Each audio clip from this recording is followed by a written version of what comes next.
1890 സാർവദേശീയ തൊഴിലാളി ദിനം എന്നുള്ള നിലയ്ക്ക് മെയ് ദിനത്തിൻ്റെ ആചരണം ആരംഭിച്ചത്.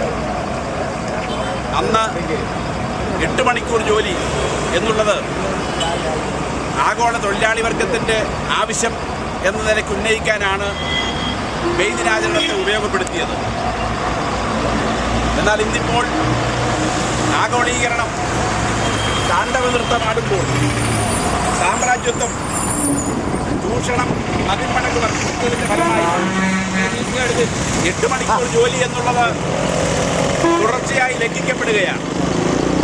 ചിക്കാഗോ തൊഴിലാളികളുടെ പോരാട്ടത്തിൻ്റെ എത്രയോ ദശാബ്ദങ്ങൾ പിന്നിട്ടിട്ടും 8 മണിക്കൂർ ജോലി എന്നുള്ളത് ഇന്നും തൊഴിലാളികൾക്ക് ഒരു യാഥാർത്ഥ്യമല്ലാതെ തുടരുകയാണ്.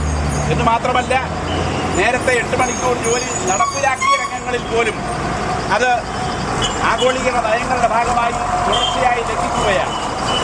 എന്ന് മാത്രമല്ല, കരാറുവൽക്കരണം അതിൻ്റെ സർവശക്തിയും എല്ലാ രംഗത്തും പ്രയോഗിക്കുകയാണ്. സ്ഥിര സ്വഭാവമുള്ള ജോലിയിൽ പോലും കരാർ തൊഴിലാളികളെ വെച്ച് ഒരാനുകൂല്യങ്ങളുമില്ലാതെ പണിയെടുപ്പിക്കുന്ന സ്ഥിതി ലോകവ്യാപകമായി ഇന്ന് നടമാടുകയാണ്. ഇങ്ങനെ എല്ലാ തരത്തിലും തൊഴിലാളി വർഗത്തിന് മേലുള്ള ചൂഷണം 10 മടങ്ങ് വർദ്ധിപ്പിക്കാൻ ആഗോളീകരണ നയങ്ങൾ ഇടയാക്കിയ ഒരു കാലഘട്ടത്തിലാണ് നമ്മളിപ്പോൾ വീണ്ടും മെയ് ദിനം ആചരിക്കുന്നത്. പക്ഷേ ആഹ്ലാദകരമായ കാര്യം, സന്തോഷകരമായ കാര്യം, ഇതിനെതിരെ അതുപോലെ തന്നെ ശക്തമായ ചെറുത്തുനിൽപ്പും ലോകവ്യാപകമായി ഉയരുന്നുണ്ട്.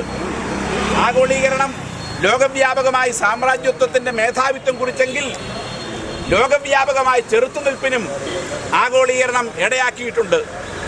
അതിൻ്റെ ഏറ്റവും വലിയ തെളിവാണ് ലോക മുതലാളിത്തത്തിൻ്റെ തലസ്ഥാനമായ അമേരിക്കയിൽ തന്നെ ഓക്കുപ്പൈ വാൾ സ്ട്രീറ്റ് എന്നുള്ള നിലയ്ക്ക് വാൾ സ്ട്രീറ്റ് പിടിച്ചെടുക്കൽ എന്ന പേരിൽ തൊഴിലാളികൾ ആരംഭിച്ച പ്രക്ഷോഭണം. യൂറോപ്പ്, അമേരിക്ക തുടങ്ങിയ മുതലാളിത്തത്തിൻ്റെ തലസ്ഥാനങ്ങളിൽ തന്നെയാണ് ഇന്ന് ഏറ്റവും ശക്തമായ ചെറുത്തുനിൽപ്പ് ആഗോളീകരണ നയങ്ങൾ നേരിട്ടുകൊണ്ടിരിക്കുന്നത്. നമുക്കറിയാം, ഇന്ത്യയെ പോലുള്ള പിന്നോക്ക രാജ്യങ്ങളിൽ തൊഴിലാളി വർഗത്തിൻ്റെ നാനാതരം അവകാശങ്ങൾ ഈ ആഗോളീകരണ നയങ്ങളുടെ ഫലമായി മുമ്പെന്നത്തേക്കാൾ വർദ്ധിച്ച തോതിൽ ലംഘിക്കുകയാണ്. അതിനെതിരായിട്ട് INTUC മുതൽ എല്ലാ BMS ഉൾപ്പെടെ എല്ലാ കേന്ദ്ര ട്രേഡ് യൂണിയനുകളും ചേർന്നിട്ട് ഫെബ്രുവരി 28 അഖിലേന്ത്യാ പണിമുടക്ക് നടത്തുന്ന തലത്തിലേക്ക് ചെറുത്തുനിൽപ്പ് നമ്മുടെ രാജ്യത്തും ഉയർന്നു വരികയാണ്. അങ്ങനെ വികസന മുതലാളിത്ത രാജ്യങ്ങളിലും ഇന്ത്യയെ പോലുള്ള പിന്നോക്ക മുതലാളിത്ത രാജ്യങ്ങളിലും ഒരുപോലെ ചെറുത്തുനിൽപ്പ്, ആഗോളമായി ചെറുത്തുനിൽപ്പ് ശക്തിപ്പെടുന്നു എന്നുള്ളതാണ് മെയ് ദിനത്തിൻ്റെ ഇന്നത്തെ ചരിത്രപരമായ പ്രസക്തി.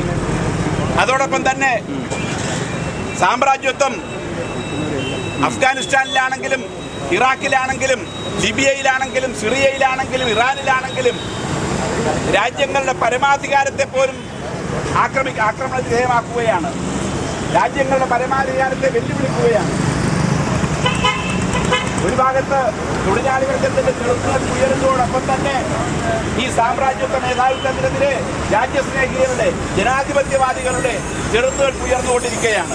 അങ്ങനെ തൊഴിലാളി വർഗവും ജനാധിപത്യ സ്നേഹികളും രാജ്യസ്നേഹികളും എല്ലാവരും ചേർന്ന് സാമ്രാജ്യത്വത്തിനെതിരെ ഉയർത്തുന്ന വമ്പിച്ച ചെറുത്തുനിൽപ്പിന്റെ അന്തരീക്ഷത്തിലാണ് നമ്മൾ ഇന്ന് മെയ് ദിനം ആചരിക്കുന്നത്. ഈ സന്ദർഭത്തിൽ നമുക്ക് പ്രതിജ്ഞ ചെയ്യാനുള്ളത് തൊഴിലാളികളുടെ അവകാശങ്ങൾക്ക് വേണ്ടി, ക്രെഡിറ്റ്കാരുടെ അവകാശങ്ങൾക്ക് വേണ്ടി, അതോടൊപ്പം തന്നെ രാജ്യത്തിൻ്റെ പരമാധികാരത്തിന് വേണ്ടി, ജനാധിപത്യത്തിന് വേണ്ടിയുള്ള പോരാട്ടം, എല്ലാവരും ചേർന്നുള്ള, അധ്വാനിക്കുന്നവരും സാധാരണക്കാരുമായ എല്ലാ ജനങ്ങളും ചേർന്നുള്ള പോരാട്ടം 10 മടങ്ങ് ശക്തിപ്പെടുത്താൻ വേണ്ടി എത്തിക്കാം, അതിനുവേണ്ടി പ്രവർത്തിക്കാം എന്ന പ്രതിജ്ഞ പുതുക്കിക്കൊണ്ട് ഈ വർഷത്തെ മെയ് ദിനം ആചരിക്കണം. നമ്മുടെ പോരാട്ടങ്ങൾ കൂടുതൽ ശക്തിയായി മുമ്പോട്ട് കൊണ്ടുപോകണം. ഇൻകുലാബ് സിന്ദാബാദ്, ഇൻകുലാബ് സിന്ദാബാദ്, മെയ് ദിനം സിന്ദാബാദ്, അന്തർദേശീയ തൊഴിലാളി ദിനം സിന്ദാബാദ്, ഇൻകുലാബ് സിന്ദാബാദ്.